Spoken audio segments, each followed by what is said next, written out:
Perkenalkan, nama saya Ega Yohana Sirait, NPM 2204128. Saya akan mempresentasikan hasil kerja saya, materi yang berjudul Hubungan Industrial Pancasila. Dasar hukum hubungan industrial Pancasila ada 5. Yang pertama yaitu Pancasila sebagai landasan ideal. Yang kedua yaitu Undang-Undang Dasar 1945 sebagai landasan konstitusional. Yang ketiga yaitu Ketetapan MPR nomor 11 tahun 1978. Yang keempat yaitu garis-garis besar haluan negara sebagai landasan operasional. Yang kelima yaitu peraturan perundang-undangan dan kebijakan pemerintah sesuai teologi pembangunan nasional. Yang kedua yaitu pengertian. Hubungan industrial adalah keseluruhan hubungan kerja sama antara semua pihak yang tersebut dalam proses produksi di suatu perusahaan. Berdasarkan pedoman pelaksanaan hubungan industrial Pancasila atau HIP, pengertian HIP ialah suatu sistem yang terbentuk antara pelaku dalam proses produksi barang dan jasa. Yang ketiga yaitu macam-macam sistem dalam hubungan industrial. Ada beberapa sistem hubungan industrial yang kita kenal seperti hubungan industrial berdasarkan demokrasi liberal. Hubungan industrial ini berlandaskan kepada falsafat individual dan liberal dianut negara-negara industri barat pada umumnya. Ciri-ciri hubungan industrial atas dasar demokrasi liberal adalah pekerja dan pengusaha mempunyai kepentingan yang berbeda. Yang kedua yaitu perbedaan pendapat diselesaikan dengan kekuatan.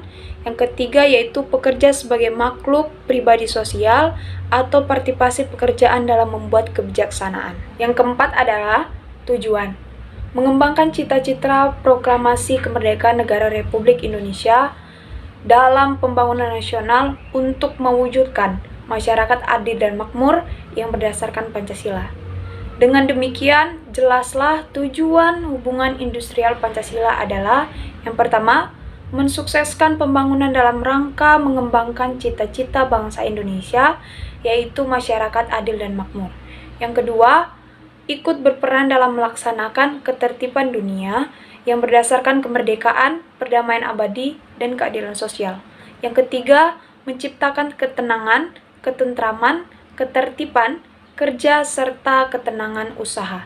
Yang keempat, meningkatkan produksi dan produktivitas kerja. Yang kelima, meningkatkan kesejahteraan pekerja serta derajatnya sesuai dengan martabatnya manusia. Yang kelima yaitu asas-asas.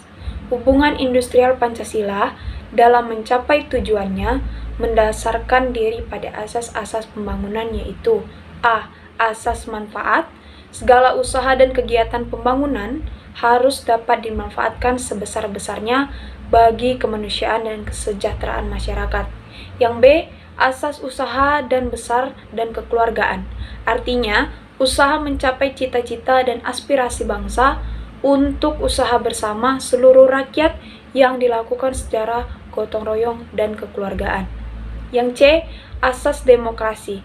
Artinya, di dalam menyelesaikan masalah-masalah nasional ditempuh dengan jalan musyawarah untuk mencapai mufakat. Yang D. Asas adil dan merata. Artinya, bahwa hasil yang dicapai dapat membangun yaitu untuk negara.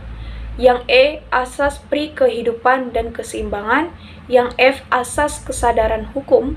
Dan yang terakhir adalah asas kepercayaan pada diri sendiri. Yang berikutnya yaitu macam-macam hubungan dan perjanjian kerja. Perjanjian kerja waktu tertentu. Perjanjian waktu tertentu adalah perjanjian kerja antara pekerja dengan pengusaha untuk mengadakan hubungan kerja dalam waktu tertentu dan untuk perjanjian tertentu. Yang berikut adalah tujuannya. Yang pertama, agar terciptanya kepastian dalam segala hal yang berhubungan dengan masalah hubungan kerja antara kedua belah pihak. Yang kedua adalah agar terciptanya jaminan kepastian pemenuhan kewajiban timbal balik antar pihak yang mereka telah setujui. Yang ketiga, untuk menghindari kemungkinan tindakan merugikan antar pihak. Dan yang terakhir adalah untuk menjernihkan suasana dan semangat kerja para pihak dan menjauhkan ketidaknyamanan. Ini adalah asas-asas. Yang pertama adalah asas kebebasan berkontrak, yang kedua asas kepastian hukum, dan yang ketiga asas konsensualisme, dan yang terakhir adalah asas itikat baik. Dan yang terakhir adalah saya ingin menyampaikan bahwasanya hubungan industrial secara umum dapat diartikan sebagai suatu subjek yang membahas sikap dan perilaku orang-orang di dalam suatu organisasi kerja dan mencari sebab yang menentukan terjadinya perilaku tersebut serta mencarikan jawaban terhadap penyimpangan yang terjadi. Sekian materi presentasi yang dapat saya sampaikan. Mohon maaf banyak kesalahan dalam kata. Saya ucapkan terima kasih.